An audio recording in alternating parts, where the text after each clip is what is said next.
अवधूत चिंतनाशी गुरुदेव दत्त श्री स्वामी समर्थ। मी शीतल तुमच्या सगळ्यांचं आपल्या चॅनलमध्ये स्वागत करते आणि आजच्या व्हिडिओला सुरुवात करते।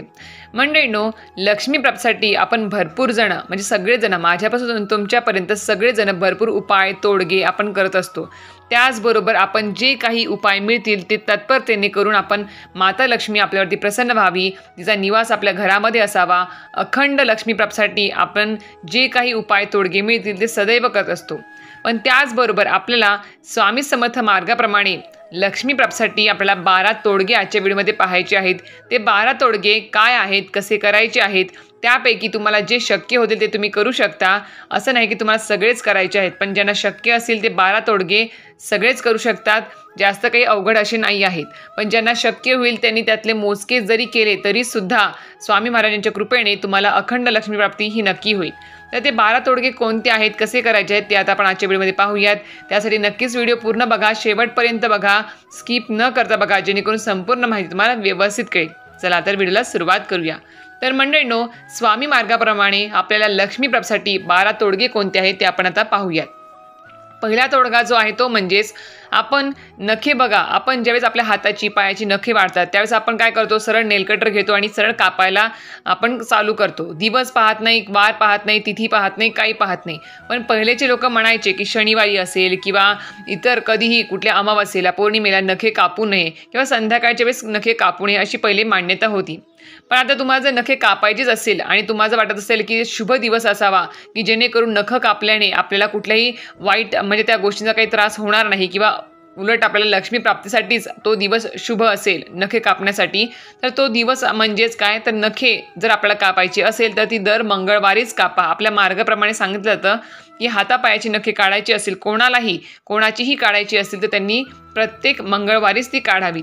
त्यानंतर दुसरा तोडगा आहे तो म्हणजेच गायत्री मंत्र।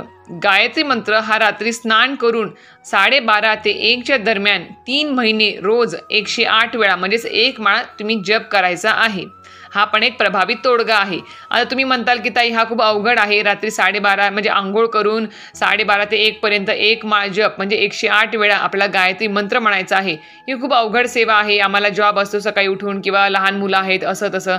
तर मी एक सांगू इच्छिते तुम्हाला, लक्ष्मी माता लक्ष्मी ही अशी सहजतेने कोणावरतीही प्रसन्न होत नाही।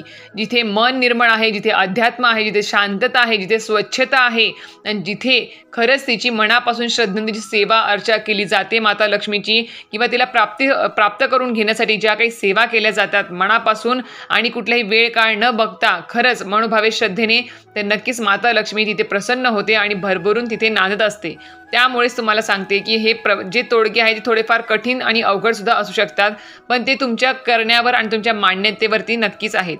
तर त्यानंतर तिसरा तोडगा आहे तो म्हणजेच काय, जन्मवारी म्हणजे ज्या दिवशी आपला जन्म झाला आहे तो त्या जन्माच्या दिवशीचा जो काही वार आहे त्या वारी शक्यतो अळणी उपवास करावा आणि ओम या जप जमेल तेवढा 1 वर्षभर तरी नक्कीच करावा। त्यानंतर चौथा तोडगा जो आहे तो म्हणजेच दर बुधवारी मौन पाळावे व पांढरे वस्त्र परिधान करावे।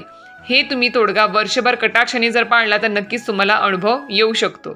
त्यानंतर 5वा उपाय जो आहे तो म्हणजेच काय, तर तुम्हाला हनुमानाच्या फोटोला केवड्याचे अत्तरचा 1 थेंब रोज किंवा शनिवारी तरी नक्कीच लावायचा आहे।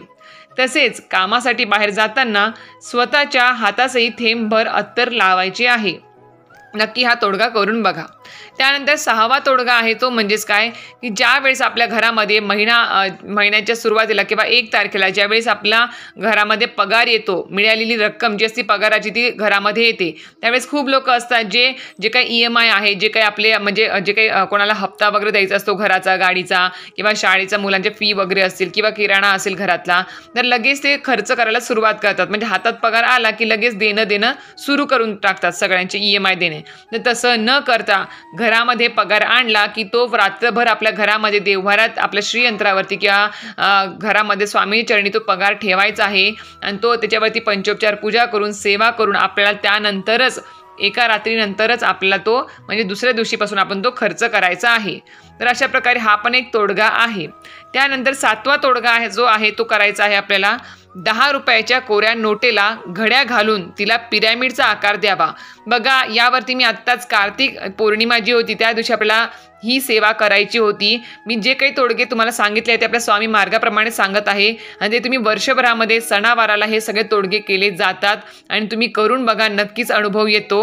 म्हणून सांगते आहे, मी सुद्धा या कार्तिक पौर्णिमेला 10 रुपयाच्या नोटेला पिरॅमिडचा आकार देऊन घरी आणलेला आहे. कार्तिक स्वामींच्या चरणी म्हणजे तिथं टेकवून आणलेला आहे. त्यामुळे हा नक्कीच उपाय करून बघा, कारण की हा उपाय केल्याने म्हणजेच 10 रुपयाच्या कोऱ्या नोटेला घड्या घालून तिला पिरॅमिडचा आकार दिल्यानंतर ते जे पिरॅमिडचा आकार असेल नोट आहे 10 रुपयाची किंवा 100 रुपयाची कुठली असेल, ती तुम्हाला पैशाच्या पाकिटात, गल्ल्यात किंवा तिजोरीत ती ठेवायची आहे.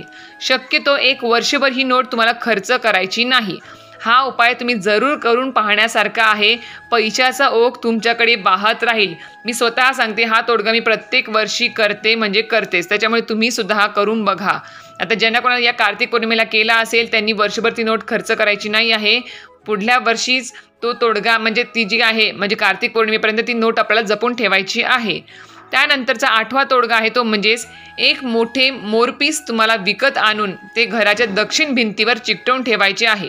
जे तुम्हाला मी कार्तिक पौर्णिमेचा जो काही व्हिडिओ आहे त्यामध्ये दाखवलेला आहे की 2 मोठे मोरपीस आणावे. त्या दिवशी नाही जमलं तर इतर वेळेस तरी तुम्ही ते 2 मोरपीस मोठे अख्खे न तुटलेले दुभंगलेले नसावे ते आणायचे आहेत आणि ते आणून तुम्हाला दक्षिण दिशेला भिंतीवर चिकटवायचे आहेत आणि रोज सायंकाळी उदबत्ती त्याला ओवाळायची आहे. हा उपाय ज्यांचे पैसे अडकून पडलेले आहेत त्यांनी जरूर करून पाहण्यासारखा आहे. 1 ते 2 महिन्यात येणे असलेली रक्कम घरी स्वतः चालून येईल.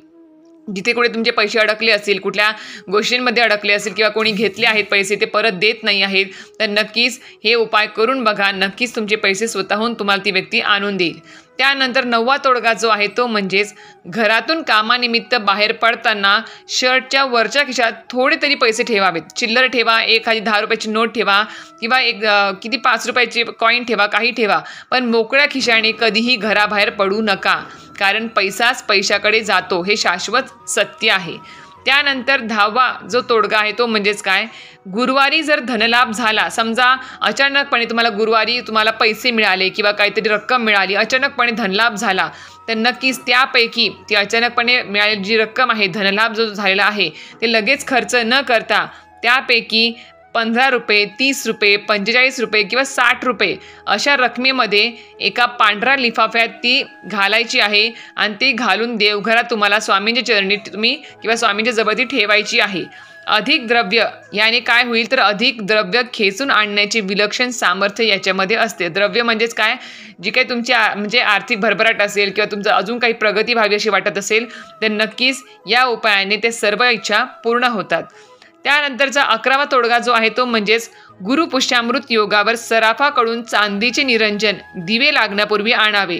हा प्रत्येक आता लवकरच पुढच्या आठवड्यामध्ये गुरुपुष्यामृत योग येणार आहे, त्यावेळेस सुद्धा तुम्ही हा उपाय करू शकता. प्रत्येक महिन्याला गुरुपुष्यामृत योग असतो, त्यावेळेस नक्की हा उपाय करून बघा. मी स्वतः केलेला आहे, मला अनुभव आलेला आहे. या गुरुपुष्यामृत योगावर जो चांदीचे निरंजन नाही भेटले तर सरळ मातीची पंती घ्या, स्टीलची पंती घ्या, तांब्याची पंती घ्या, चालेल. पण नक्कीच ज्यांना यथाशक्ती जमत असेल त्यांनी चांदीचं निरंजन आणलं तरीही चालेल, पण ज्यांना नाही जमेल त्यांनी वेगळे प्रकार जरी पर्याय निवडले तरीही चालेल. त्याच्यामध्ये तुम्हाला त्यात रोज म्हणजे गुरुपुष्यामृत या दिवशी तुम्हाला 1 तुपातली म्हणजे तुम्हाला फुलवात जी असते ती फुलवात आहे ती तुम्हाला शुद्ध गाई तुपामध्ये भिजवून ती 1 वात त्या दिवशी लावायची आहे आणि त्यात रोज 1 याप्रमाणे वाढवत तुम्हाला 12 फुलवाती लावायच्या आहेत. म्हणजे आज गुरुपुष्यामृत योग आहे, आज 1 फुलवात लावली, उद्या 2 लावल्या, 3, 4, 5, 6, 7 अशा 12 दिवसाला 12 वाती तुम्हाला फुलवाती शुद्ध गाई तुपात लावायच्या आहेत देवासमोर बसून. आणि त्या लावल्यानंतर तुम्हाला कुठल्या तरी महालक्ष्मी माता लक्ष्मीचे काही मंत्र स्तोत्र असेल त्याचं पठण करायचं आहे ती विजेपर्यंत. आणि त्यानंतर म्हणजे 12व्या दिवसापासून तुम्हाला परत उतरत्या क्रमाने म्हणजेच 12व्या दिवशी 12 वाती झाल्या की नंतर 13व्या दिवशी परत 12 वाती लावायच्या. नंतर तुम्हाला 14व्या दिवशी काय करायचं, म्हणजे उतरत्या क्रमाने तुम्हाला एक एक वाट कमी करत करत परत यायचं आहे. अशा प्रकारे जर ही सेवा केली तर नक्कीच 1 ते 1.5 महिन्यातच खूप मोठी रक्कम घरी चालत येते, असा अनेकांचा रोकडा अनुभव आहे.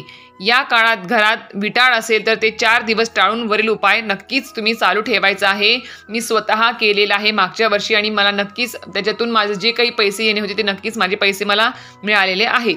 तर अशा प्रकारे 12वा तोडगा जो आहे त्यानंतरचा तो म्हणजे अतिशय महत्त्वपूर्ण.